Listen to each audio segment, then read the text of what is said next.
السلام علیکم ورحمۃ اللہ وبرکاتہ۔ آج کا ہمارا ٹاپک ہے احمد بیوی۔ ناصر محمود فرہاد کسی گاؤں میں ایک کسان رہتا تھا۔ وہ سارا دن اپنے کھیت میں کام کرتا اور مشکل سے اتنا کما پاتا کہ 2 وقت کا کھانا کھا سکے۔ وہ خود بھی بہت سیدھا سادہ تھا، مگر اس کو جو بیوی ملی وہ حد درجہ بے وقوف تھی۔ ان کی شادی کو کچھ زیادہ عرصہ نہیں گزرا تھا۔ ایک دن صبح سویرے جب کسان کھیتوں پر جانے کو تیار ہوا تو اپنی بیوی سے کہنے لگا، آج کھیت میں سارا دن ہل چلانا پڑے گا، جس سے بہت تھکاوٹ ہو جائے گی اور بھوک بھی بہت لگے گی۔ اس لیے تم میری واپسی تک اچھا اور لذیذ کھانا بنا کر رکھنا، اور ساتھ ایک گلاس سرکہ بھی جو میں پچھلے سال خرید کر لایا تھا۔ یہ کہہ کر وہ اپنے کام پر چلا گیا۔ جب کسان کی واپسی کا وقت قریب آیا تو بیوی نے کھانا تیار کرنا شروع کیا۔ جاری ہے۔ اپنے شوہر کو خوش کرنے کے لیے اس نے گوشت کا ایک ٹکڑا لیا اور اسے آگ پر بھوننا شروع کیا۔ جب وہ پکنے کے قریب ہوا اور اس کی خوشبو آنے لگی تو اس نے سوچا کہ کھانا تو بس چند لمحوں میں تیار ہے، اب میں کوٹھری میں جاؤں اور وہاں سے سرکے کے ڈرم سے ایک پیالہ بھر کر سرکہ نکال لاؤں۔ یہ سوچ کر اس نے گوشت کو وہیں چھوڑا اور خود ایک جگ لے کر کمرے میں چلی گئی اور سرکے کے ڈرم کی ٹوٹی کھول کر جگ اس کے نیچے رکھ دیا اور اس کو بھرتا ہوا دیکھنے لگی۔ اچانک اس کو یاد آیا کہ کتا تو باہر کھلا گھوم رہا ہے، کہیں وہ گوشت ہی نہ کھا جائے۔ یہ سوچتے ہی وہ بھاگتی ہوئی وہاں سے نکلی اور باورچی خانے کی طرف لپکی۔ اس نے دیکھا کہ اس کا خدشہ درست تھا، گوشت کا ٹکڑا واقعی کتے کے منہ میں تھا اور وہ باہر کی طرف بھاگ رہا تھا۔ وہ کتے کو مارنے کے لیے اس کے پیچھے بھاگی تو وہ جنگل کی طرف دوڑا۔ کسان کی بیوی بھی اس کے پیچھے پیچھے تھی، مگر کتے کی رفتار اس سے زیادہ تیز تھی۔ وہ گوشت کا ٹکڑا لے کر جنگل میں غائب ہو گیا۔ تھک ہار کر مایوس و نا امید وہ افسردہ سی گھر واپس آ گئی۔ اس قدر بھاگ دوڑ سے وہ بری طرح تھک چکی تھی، اس لیے کچھ دیر چارپائی پر لیٹ کر اپنا سانس بحال کر رہی تھی۔ اس دوران سرکے کے ڈرم کی ٹوٹی کھلی رہی اور جگ بھرتا رہا۔ جب جگ پوری طرح بھر گیا تو سرکہ اس کی کناروں سے اس وقت تک باہر گرتا رہا جب تک ڈرم پوری طرح خالی نہیں ہو گیا۔ کچھ دیر دم لینے کے بعد جب کسان کی بیوی کو سرکے کے ڈرم کا خیال آیا تو وہ ایک دم اٹھی اور کوٹھری کی طرف بھاگی، مگر اس وقت تک ڈرم پوری طرح خالی ہو چکا تھا۔ یہ سب دیکھ کر وہ روحان سی ہو گئی کہ اب کیا ہوگا۔ جب یہ شوہر کو پتہ چلے گا کہ وہ بہت ناراض ہوگا۔ پریشانی کے عالم میں وہ وہاں کھڑی یہ سب دیکھتی رہی کہ اب کیا کرے۔ اچانک اس کی نظر آٹے کی ایک بڑی بوری پر پڑی جو اس کا شوہر چند دن پہلے ہی چکی سے خرید کر لایا تھا۔ یہ بوری دیکھتے ہی اس کے سیدھے سادے ذہن میں ایک ترکیب آئی کہ اگر وہ یہ آٹا فرش پر بکھیر دے تو وہ یہ سارا سرکہ جذب کر لے گی اور فرش اچھی طرح صاف ہو جائے گا۔ اس قدر شاندار ترکیب سوچنے پر اس نے دل ہی دل میں اپنے آپ کو شاباش دی اور بوری کھول کر آٹا فرش پر بکھیرنے لگی۔ اس دوران بے دھیانی میں اس کا پاؤں سرکے سے بھر اس جگ سے ٹکرایا جو ڈرم کے نیچے پڑا تھا۔ جب بھی الٹ گیا تو اس کے اندر کا سارا سرکہ بھی بہہ گیا۔ وہ مزید پریشان ہو گئی اور اس نے باقی کا سارا آٹا بھی فرش پر بکھیر دیا اور سوچنے لگی کہ اب یہ سب ٹھیک ہو جائے گا۔ کسان گھر لوٹا تو اسے شاید بھوک لگ رہی تھی۔ اس نے آتے ہی پوچھا، آج کھانے میں کیا پکا ہے؟ بیوی بسور کر بتانے لگی، میں نے آگ پر تمہارے لیے مزیدار گوشت بھونا تھا، مگر کتا لے کر بھاگ گیا۔ جب میں اس کو مارنے بھاگی تو سارا سرکہ بہہ گیا۔ اب میں نے آٹے کی مدد سے کمرے کا سارا فرش صاف کر دیا ہے اور اب وہ کمرہ بہت صاف ستھرا نظر آ رہا ہے۔ تمہیں پریشان ہونے کی ضرورت نہیں۔ اس کی بات سن کر کسان نے اپنا سر پیٹ لیا اور پریشان ہو کر کہنے لگا، اوہ ہو بے وقوف عورت، تم نے یہ سب کیا کر دیا؟ تم نے گوشت کو چولہے پر کیوں چھوڑ دیا تھا اور پھر سرکے کے ڈرم کی ٹوٹی کو بھی کھلا چھوڑ دیا؟ چلو وہ تو ہوا، تم نے تو سارے آٹے کا بھی ستیہ ناش کر دیا۔ اس کی بات سن کر بیوی بھی تیز لہجے میں بولی، اب میں کیا کروں؟ یہ سب کچھ تو تمہیں پہلے بتانا چاہیے تھا کہ کیا غلط ہے اور کیا صحیح۔ کسان جانتا تھا کہ اس کی بیوی کم عقل ہے، لہٰذا اس کے ساتھ جھگڑا مناسب نہیں۔ اس نے سوچا کہ مجھے خود ہی اس کا خیال رکھنا ہوگا۔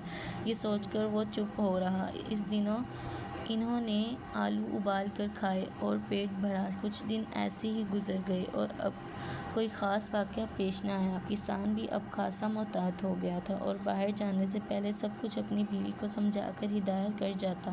ایک دن کسان نے اپنے کھیت کی ایک طرف اگا ہوا پرانا درخت کاٹا تو جڑ میں سے اسے سونے کی کچھ سکے ملے۔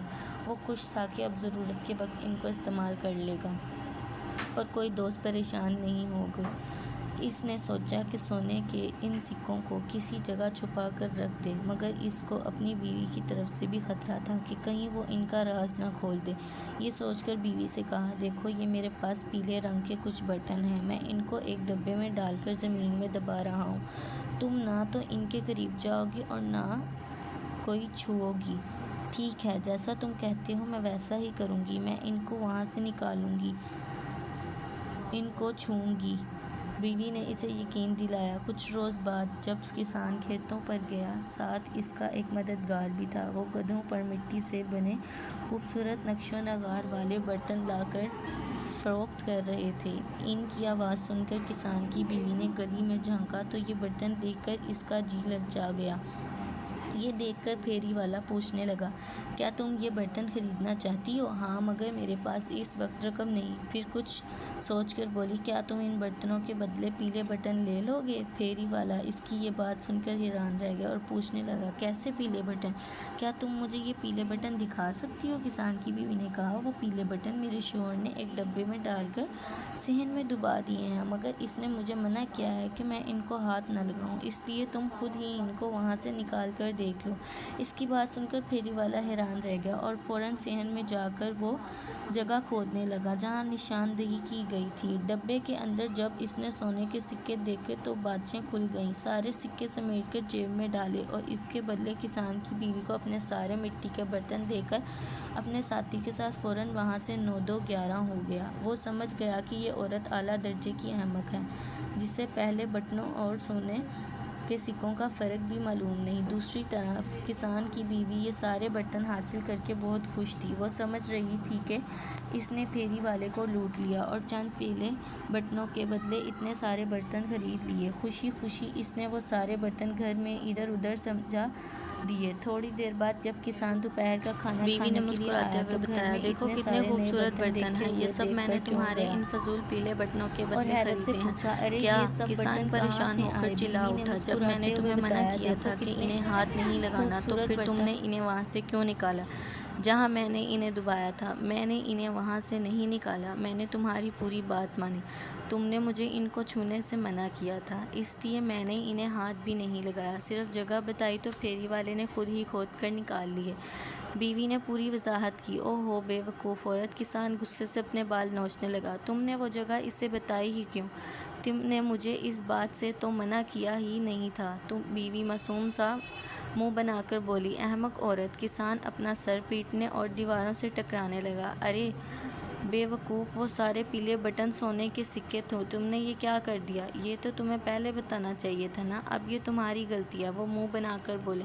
کسان کچھ دیر غصے میں چلاتا رہا اور اس دوران میں بیوی کھڑی منہ بسوڑتی رہی۔ پھر شوہر نے کہا، میرا خیال ہے ہم وہ سونے کے سکے اب بھی واپس لے سکتے ہیں، وہ دونوں ابھی زیادہ دور نہیں گئے ہوں گے، آؤ ان کے پیچھے چلتے ہیں۔ بیوی کی بات سن کر کسان بھی کچھ سوچنے لگا، پھر بولا، ہاں ہم کوشش تو کر ہی سکتے ہیں، مگر اپنے ہاتھ کچھ لڈو ضرور لے لینا تاکہ اگر راستے میں بھوک لگے تو وہ ہم کھا لیں۔ بیوی نے ایک ٹوکری میں 2 لڈو رکھ لیے اور دونوں گھر سے نکل کر اس طرف چل پڑے جس طرف پھیری والا گیا۔ وہ راستہ جنگل کی طرف جاتا تھا۔ کسان تیز چلتا تھا مگر اس کی بیوی کی رفتار دھیمی تھی، اس لیے وہ بار بار پیچھے رہ جاتی تھی۔ کسان اسے تیز چلنے کا اشارہ کرتا مگر اس نے سوچا اگر پیچھے رہ جاؤں تو کوئی مسئلہ نہیں، اس لیے کہ جب ہم گھر واپس جانے کے لیے مڑے تو مجھے شوہر کی نسبت کم فاصلہ طے کرنا پڑے گا۔ اسی طرح چلتے چلتے بیوی شوہر سے کافی پیچھے رہ گئی تھی۔ سامنے ایک چھوٹی سی پہاڑی تھی، جب وہ اس پر چڑھنے لگی تو اس کے ہاتھ میں پکڑی ٹوکری میں سے ایک لڈو باہر گر گیا اور لڑھکتا ہوا پہاڑی کے نیچے جھاڑیوں میں چلا گیا۔ کسان کی بیوی بھاگ کر واپس اتری اور لڈو تلاش کرنے کے لیے اس نے بہت تلاش کیا مگر وہ لڈو نہ جانے کہاں چلا گیا تھا۔ بہت کوشش کی مگر لڈو نہ ملا تو اس کے ذہن میں ایک ترکیب آئی۔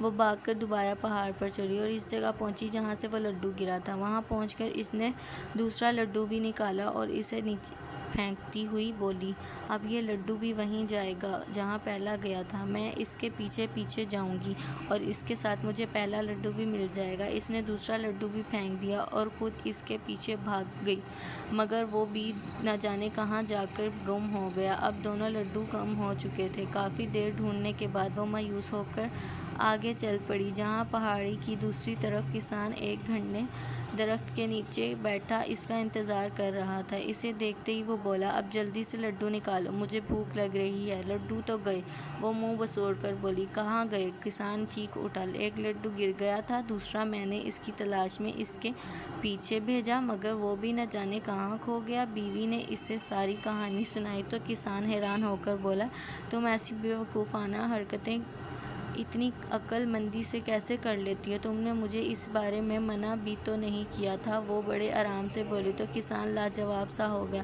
پھر اچانک کچھ سوچ کر بولا، مجھے امید ہے کہ گھر سے نکلتے وقت تم بیرونی دروازہ بند کر کے آئی ہوگی۔ نہیں، میں نے تو دروازہ بند نہیں کیا تھا کیونکہ تم نے مجھے توجہ ہی نہیں دلائی تھی، بیوی نے جواب دیا۔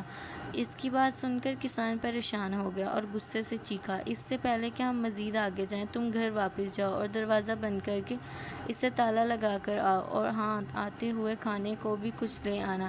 وہ فوراً گھر کی طرف بھاگی اور اس نے ایسا ہی کیا جیسا اس کے شوہر نے اس سے کہا تھا۔ کھانے کے لیے اس نے باداموں کی ایک ہتھیلی اٹھا لی اور پینے کے لیے پانی ایک چھوٹے سے مشکیزے میں بھر لیا۔ اس کے بعد اس نے گھر کی بیرونی دروازے کو تالا لگایا اور واپس چل پڑی۔ ابھی 2 قدم ہی اٹھائے تھے کہ سوچا شوہر شاید پھر اس پر اعتبار نہ کرے کہ تالا لگائے بغیر آ گئی ہو، اس لیے مجھے ثبوت اپنے ساتھ لے کر جانا ہے۔ یہ سوچ کر اس نے زور لگایا اور پورا دروازہ ہی اکھاڑ کر سر پر رکھ لیا اور واپس شوہر کی طرف چل پڑی۔ جب وہ واپس وہاں سے پہنچی تو شوہر دروازہ اس کے سر پر دیکھ کر حیران رہ گیا اور پوچھا، اے عقل مند عورت، یہ کیا ہے؟ بیوی چہک کر بولی، تم مجھے بے وقوف سمجھتے ہو نا، مگر دیکھو میں کتنی عقل مند ہوں۔ مجھے علم تھا کہ تم میری بات کا یقین نہیں کرو گے، اس لیے میں پورا دروازہ ہی ساتھ لے آئی ہوں۔ اب خود دیکھ لو میں نے اس میں تالا لگایا ہے یا نہیں۔ ارے ارے ارے، تم تو پورا دروازہ ہی اکھاڑ لائی، اب تو ہر کوئی آسانی سے گھر میں گھس جائے گا۔